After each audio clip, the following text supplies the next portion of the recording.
Doktore, pomozite. Autoimune bolesti, imate kakvo rješenje za to? Boli. Onemogućen sam u svakodnevnim poslovima, u životu. Šta da radim? Imate šta protiv autoimunih bolesti? Doktore. Vidite, mladiću, počašćen sam što ste se obratili upravo meni, no doktor kojeg tražite nalazi se baš u vama.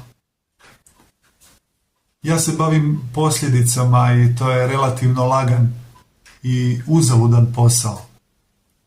Ali posao vašeg doktora je da se bavi uzrocima kako bi došli do iscjeljenja.